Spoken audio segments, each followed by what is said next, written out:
राधे राधे सभी को। हमने पिछली क्लास में भाषा के बारे में सामान्य जानकारी पर चर्चा की। आज हम भाषा को आगे बढ़ाते हुए चर्चा करते हैं। तो भाषा के कुछ बिंदु हैं, उन बिंदु को आप नोट करते हुए चलना कि वह बिंदु क्या है। तो हम पहला बिंदु देखते हैं कि एक सीमित क्षेत्र में बोलने जाने वाली भाषा के स्थानीय रूप को एक सीमित क्षेत्र में बोले जाने वाली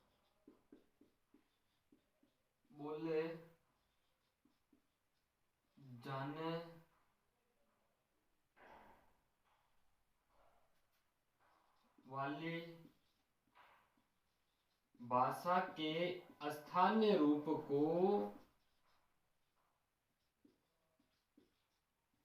एक सीमित क्षेत्र में बोले जाने वाली भाषा के स्थानीय रूप को बोली कहते हैं।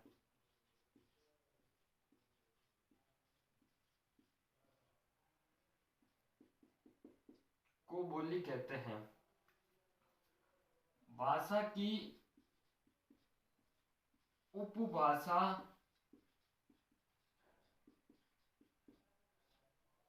बोली कहलाती है।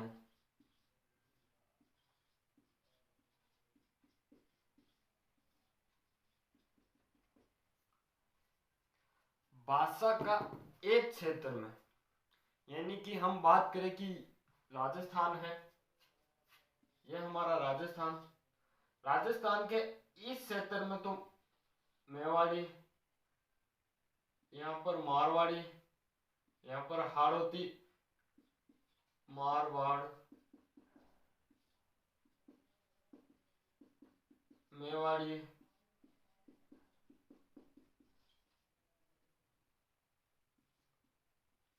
हाड़ौती, यानी कि ये तीनों भाग तो है राजस्थानी के, राजस्थानी भाषा के। तो राजस्थान में राजस्थानी भाषा बोली जाती है और राजस्थानी भाषा के अंदर मारवाड़ी आती है, मेवाड़ी आती है और हाड़ौती आती है। यानी कि ये तीनों राजस्थानी भाषा की क्या है, एक उपभाषा है। उपभाषा को बोली कहा जाता है, यानी कि उपभाषा को बोली कहते हैं। तो दोस्तों हमने भाषा का एक बिंदु देख लिया। अब दूसरा बिंदु देखते हैं कि भाषा को लिखने के लिए जिन चिन्हों का प्रयोग किया जाता है उन्हें लिपि कहते हैं। दूसरा बिंदु है मौखिक भाषा को लिखने के लिए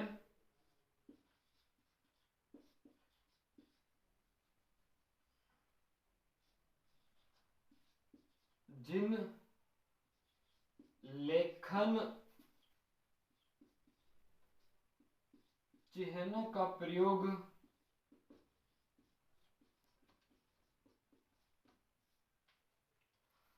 मौखिक भाषा को लिखने के लिए जिन लेखन चिन्हों का प्रयोग किया जाता है उसे लिपि कहते हैं।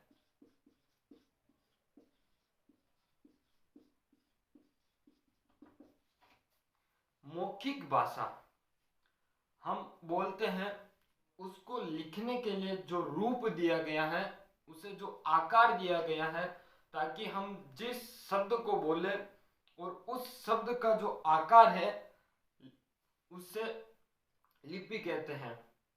जैसे हिंदी की लिपि है देवनागरी, संस्कृत की लिपि है देवनागरी, अंग्रेजी की लिपि है रोमन। ऐसे देखो, मौखिक भाषा को लिखने के लिए जिन लेखन चिन्हों का प्रयोग किया जाता है उसे लिपि कहते हैं।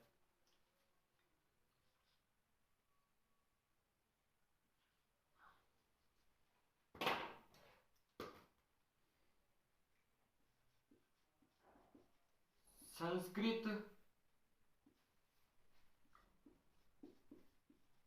हिंदी, मराठी, कोंकणी,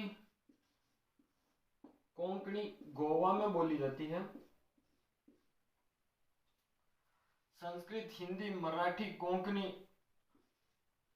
व नेपाली भाषा की लिपि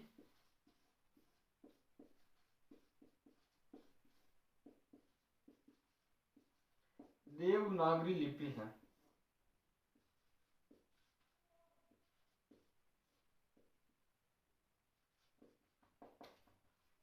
देखो, संस्कृत,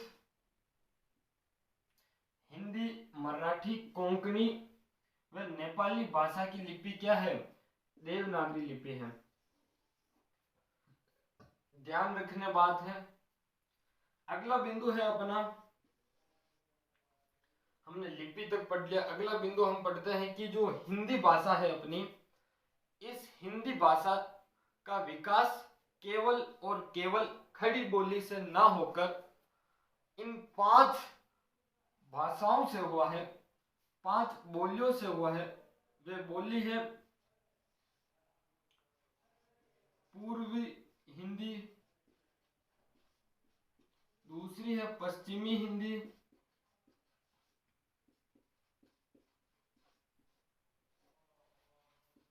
तीसरी है बिहारी, चौथी है राजस्थानी, पांचवी है आपके पहाड़ी। यानी कि इन 5 बोलियों से मिलकर हिंदी का जो रूप है वो रूप निकल कर आया है। हम कह सकते हैं कि हिंदी की 5 उपभाषाएं हैं। तो हिंदी की 5 उपभाषाएं हैं तथा इन उपभाषाओं में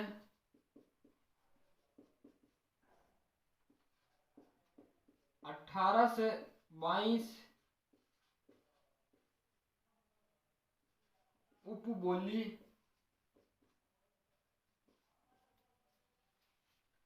शामिल हैं।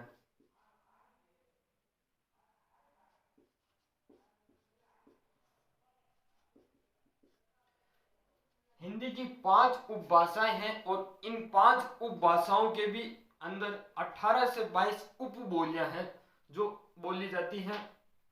और हिंदी को राजभाषा का दर्जा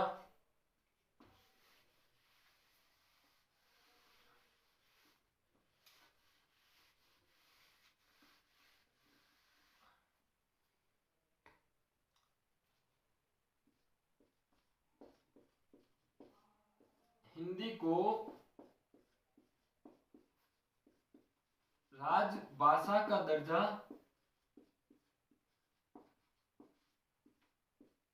14 सितंबर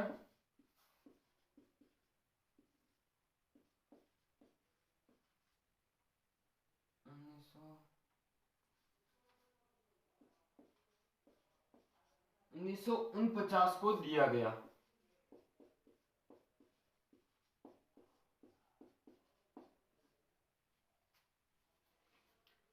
राजभाषा, हिंदी को भारत की राजभाषा का दर्जा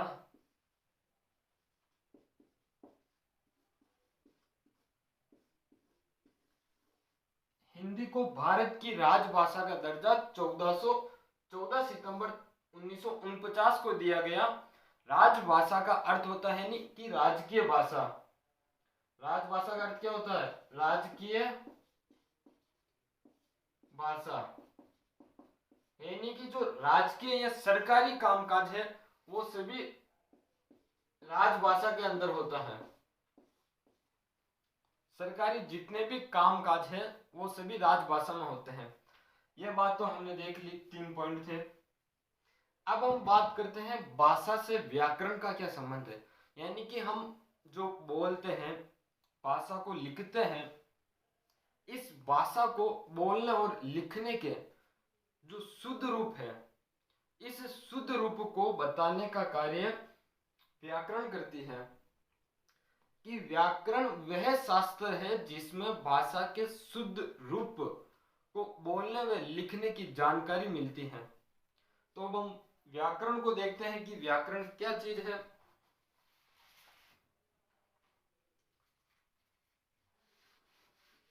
आज व्याकरण के बारे में जानकारी पूरी हो जाएगी।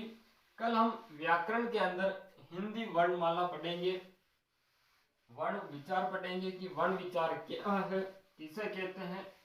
दोस्तों, यदि आपको पीटीटी और बीएसटीसी की तैयारी हिंदी, राजस्थान जीके और शिक्षण अभिरुचि की अच्छे से करनी है तो आप एक बार कान्हा एजुकेशन चैनल को जरूर सब्सक्राइब करें, ताकि आपको आने वाली वीडियो का नोटिफिकेशन मिलता रहे। आज हम अब बात करेंगे कि व्याकरण किसे कहते हैं। तो व्याकरण शब्द वी प्लस आ प्लस करण से मिलकर बना हुआ है।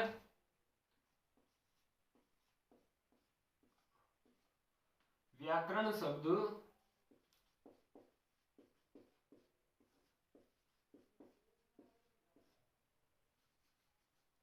व्याकरण के बारे में हम चर्चा कर रहे हैं, तो देखते हैं। व्याकरण शब्द है जो वी प्लस आ प्लस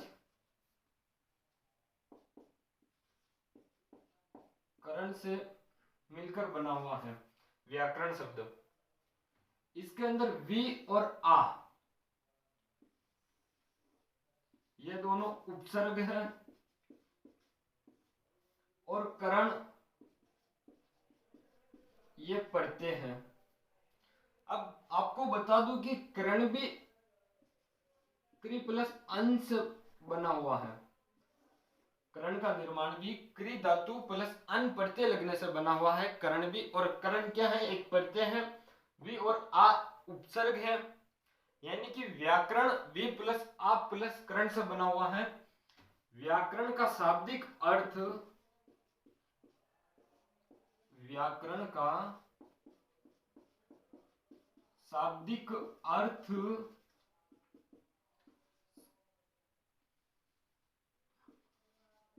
भली बाती समझना होता है। भली बाती समझना, व्याकरण का शाब्दिक अर्थ भली बाती समझना होता है। अब व्याकरण की परिभाषा देखते हैं कि व्याकरण की परिभाषा क्या है।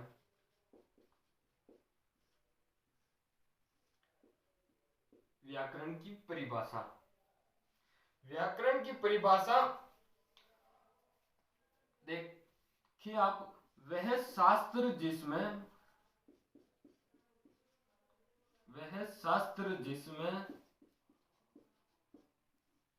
भाषा के शुद्ध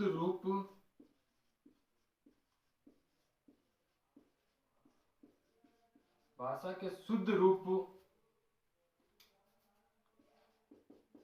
बोलने व प्रयोग में लाने के लिए, बोलने में प्रयोग में लाने के लिए नियमों का निरूपण किया जाता है।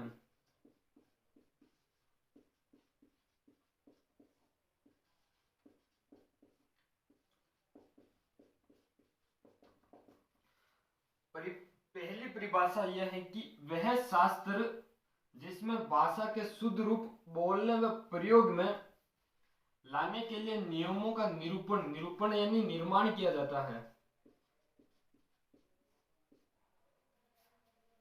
या फिर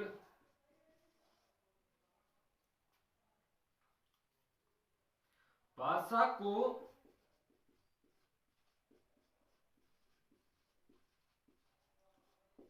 शुद्ध रूप में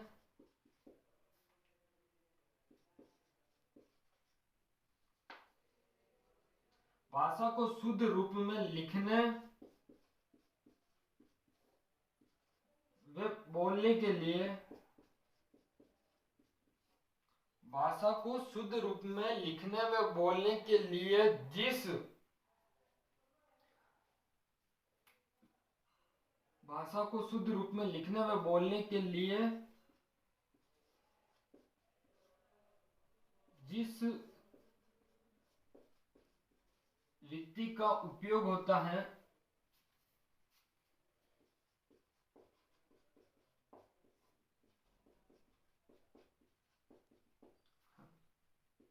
उसे व्याकरण कहते हैं।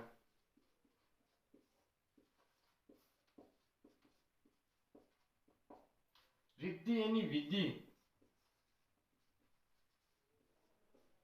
देखो, पहली परिभाषा हमने देखी कि भाषा को शुद्ध बोलने व लिखने के लिए जिस रीति या विधि का उपयोग होता है उसे व्याकरण कहते हैं, या फिर वह शास्त्र जिसमें भाषा के शुद्ध रूप को लिखने के लिए या बोलने के लिए या उसको प्रयोग में लाने के लिए जिस नियमों का निरूपण किया जाता है, निर्माण किया जाता है, उसे व्याकरण कहते हैं। तो व्याकरण की परिभाषा हमने देख ली। आप नोट करते चलिए साथ में, ताकि आपके नोट्स भी तैयार होते रहे। अब हम बात करते हैं कि व्याकरण के अंग कितने हैं, या व्याकरण के भाग कहे या विभाग कहे वे कितने हैं। तो व्याकरण के अंग 3 हैं। पहला अंग है वर्ण, दूसरा है शब्द विचार, तीसरा है वाक्य। तो आप इसी प्रकार नोट करते रहें। व्याकरण के विभाग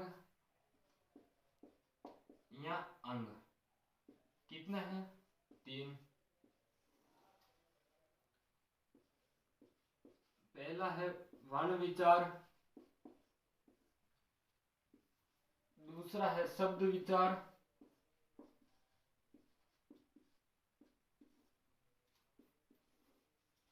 तीसरा है आपका वाक्य विन्यास या फिर वाक्य रचना।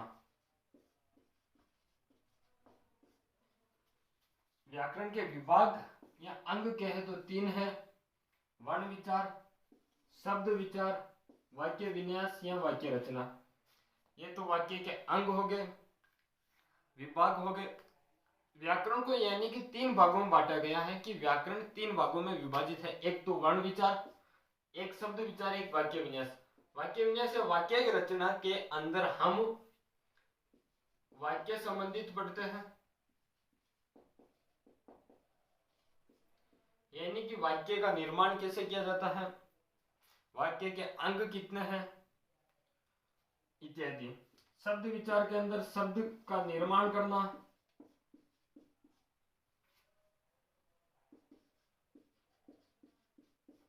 और वर्ण विचार के अंदर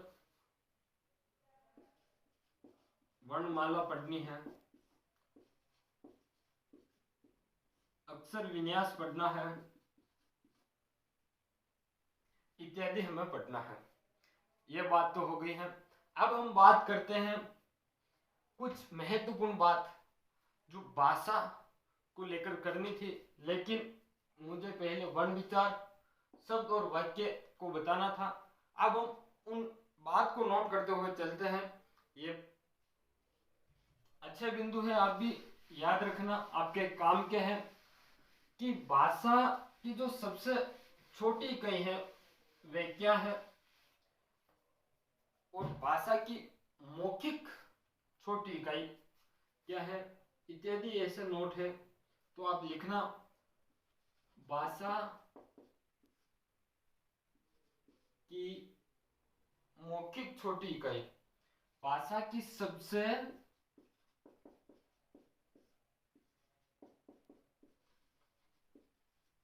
मौखिक छोटी इकाई किसे कहते हैं। मैं आपको सभी एक साथ में बताऊं या अभी बता दूं? देखो सबसे मौखिक भाषा की सबसे मौखिक छोटी इकाई पूछा है तो यह है आपकी ध्वनि। क्योंकि भाषा हम जब बोलते हैं तो ध्वनि ही बोलते हैं। बोलते तो शब्द है लेकिन उच्चारण हम ध्वनि के रूप में करते हैं, तो इसलिए इसका सबसे छोटी इकाई ध्वनि है। भाषा की सबसे लिखित छोटी इकाई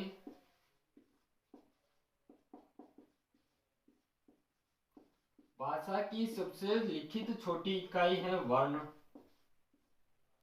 ठीक है ना। अब हम बात करते हैं कि भाषा की सबसे छोटी इकाई क्या है। भाषा की सबसे छोटी इकाई क्या है। देख लो, हमने मौखिक छोटी इकाई पढ़ी, लिखित छोटी इकाई पढ़ी, अब सिर्फ भाषा की सबसे छोटी इकाई पढ़ रहे हैं, वो भी क्या है, वर्ण है। इकाई या फिर अंग पूछ ले, भाषा का सबसे छोटा अंग, भाषा का सबसे छोटा अंग क्या है, तो वो भी क्या है, वर्ण है। अगला बिंदु है भाव के आधार पर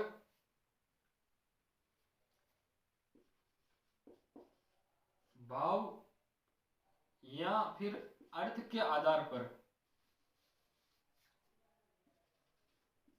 अर्थ के आधार पर सबसे छोटी इकाई,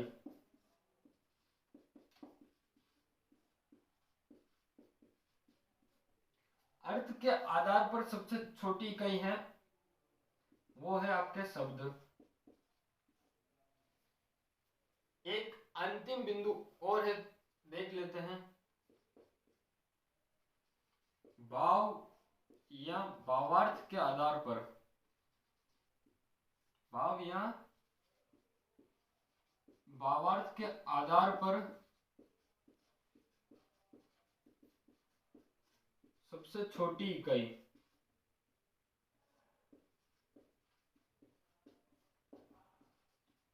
वो है वाक्य।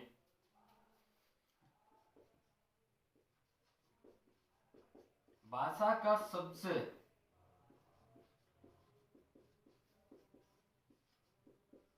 बड़ा अंग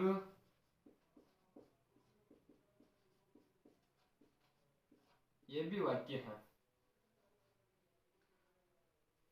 मैं आपको इसको समझा देता हूं कि देखो, सबसे छोटी मौखिक इकाई, मौखिक भाषा का हम जो प्रयोग करते हैं वो एक उच्चारण के रूप में होता है, और जो सबसे छोटी इकाई है वो ध्वनि है। ध्वनि यानी कि हम बोल कर करते हैं, तो बोलना क्या है, उच्चारण है, और उच्चारण की जो इकाई है वो ध्वनि है।